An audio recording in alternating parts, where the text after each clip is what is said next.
This is according to Deadline, one of our favorites.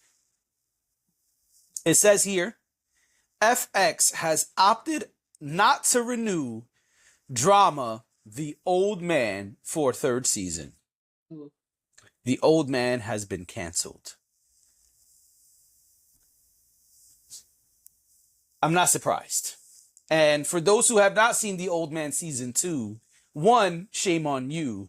2, spoiler alert. Spoiler alert. Spoiler alert.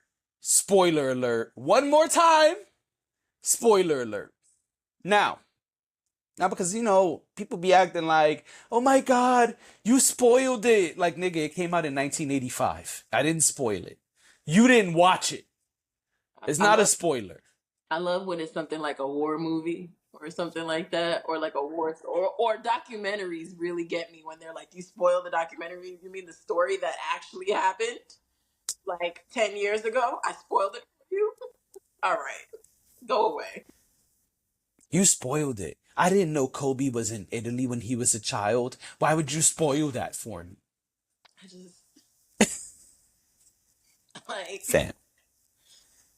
Like, you didn't know the Bulls won the championship. Like, just I didn't know they won 3 of them. Why would you tell me that? You didn't know Pat Riley was coach of the Knicks and the Bulls?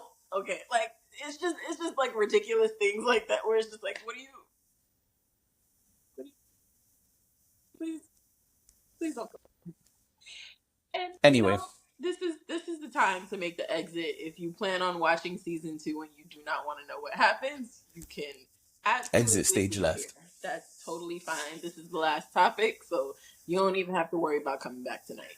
All right, thanks for being here. Mm-hmm. Now, for ththose who are sticking around, let's talk about it. Season 2 of The Old Man, we spoke about this a few weeks ago. I said they did a great job advancing the story. Mm-hmm. Season 1 ends with, I believe her name is Emily, being taken back to her father in the Middle East. Okay. In season 2, we see Emily in the Middle East discovering that side of herself, but also using the tools that both of her quote unquote fathers gave her throughout her life.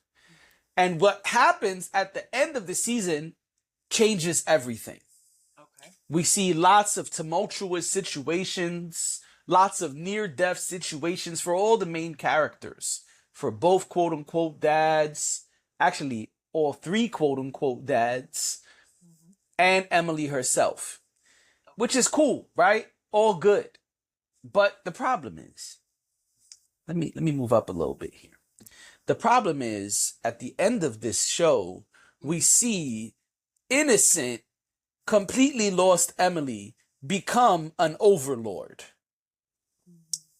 And then using her new power to manipulate one of the dads.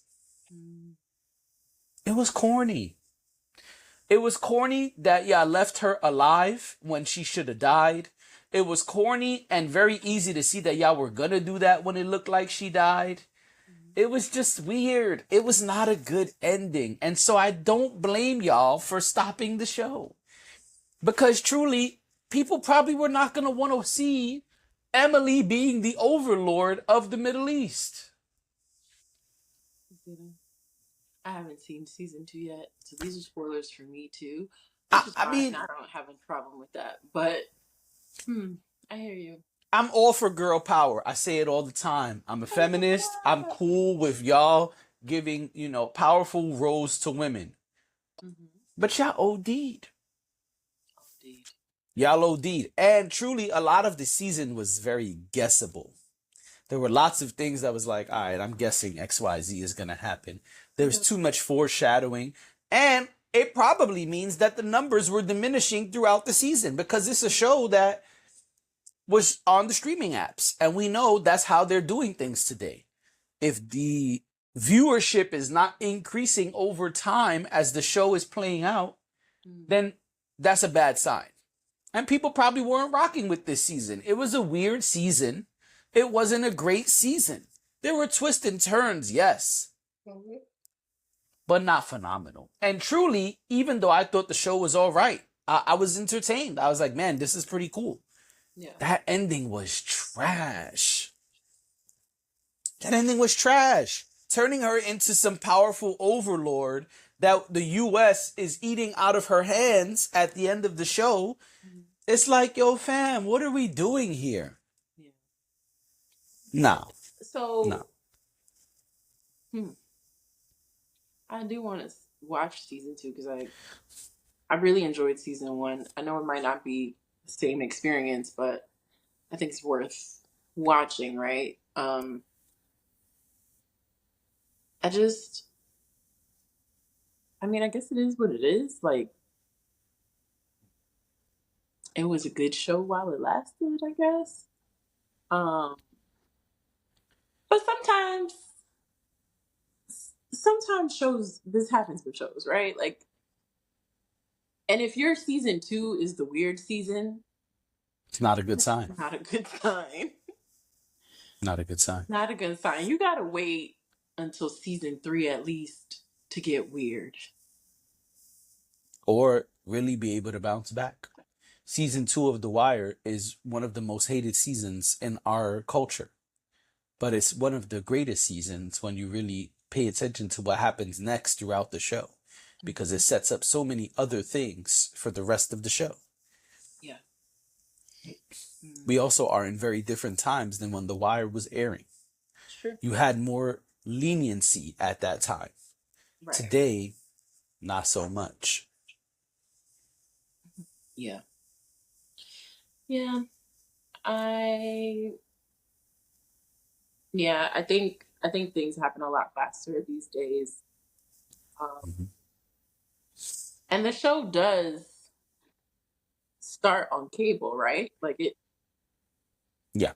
It starts on FX and then it goes over to Hulu.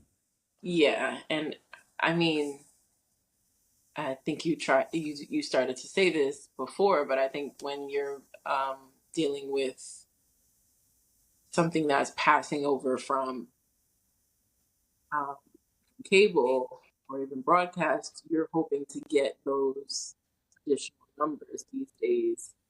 Yeah. They're probably relying, I would imagine they're relying on it a lot because of the fact that so many people have cut the cord. So Right. I can understand how that could be challenging if the numbers just don't work. They just don't work. I mean, that's how television works. People either watch it or they don't. There's not anything.